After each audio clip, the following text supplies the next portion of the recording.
I'm going to talk about two different ways to do this question. First of all, how I did it. So I don't know how, but in my head, whenever I see questions with something that looks like triangles, I always look out for similar triangles. So that's how I did this question. I decided to draw the missing parts.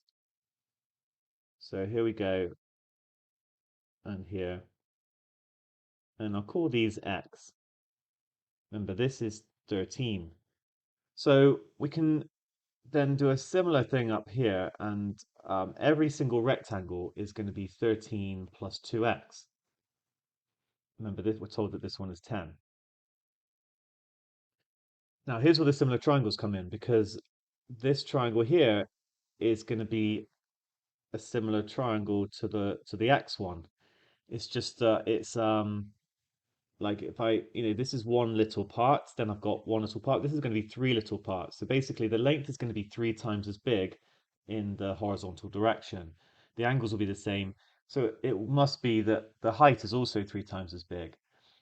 If you have a triangle and you make it three times as big, then in fact a length scale factor times three, then the area scale factor will actually be 9. Now here's an example, 2 and 2, the area would be 2. If we times it by 3, we get 6 and 6. Half times 6 is 18. You can see we're doing 2 times 9 to get to 18. That's like a little fact you need to learn about at some point. You may have already done that, maybe not. Look up area scale factors, volume scale factors for solids. So what that means is the red triangle I highlighted is going to be 9x in area, which means that this section is going to be 8x because it's 9x minus x. And I've got myself an equation. 13 plus 2x must equal 10 plus 8x. That means 3 is equal to 6x, x is equal to 0.5. And that means the total area of the rectangle is going to be 13 plus 2 lots of 0.5 or 14. And that's going to be the case for all of them. So the missing one is this one on the left. Because remember, we've already got a 10 here as well because it's symmetrical.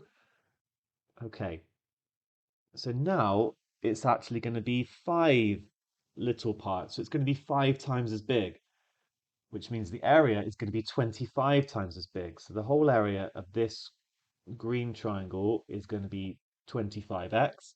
If I minus the 8x and the x, 25x minus 9x gives me 16x. This is 16x, which means the area is going to be 8. The whole thing is 14, which gives me the area here as 6. And we're there. What's the area of the entire pentagon? It's going to be 2 times 6, 12, plus 2 times 10, 20, plus 13, 25 plus 20 gives 45. An alternative approach, this is what the solutions did, is to split the shape into lots of congruent triangles and then a rectangle at the bottom. Like I would have never thought to do it like that, but I appreciate it now. It's quite a nice graphical way of doing it.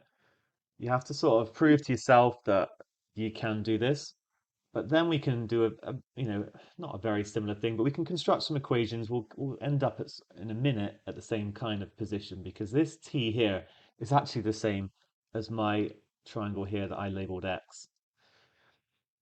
So what we can do is we can just add them up. 1, 2, 3, 4, 5, 6, 7, 8, 9, 10, 11, 12, 13, 14, 15, 16, 17, 18t plus 2r is equal to 13, or halve it, I suppose, to get the 6.5. Do you know what? I'll leave it like that for the moment. And then the same over here. 1, 2, 3, 4, 5, 6, 7, 8, 9, 10, 11, 12t plus 2r is going to be 10.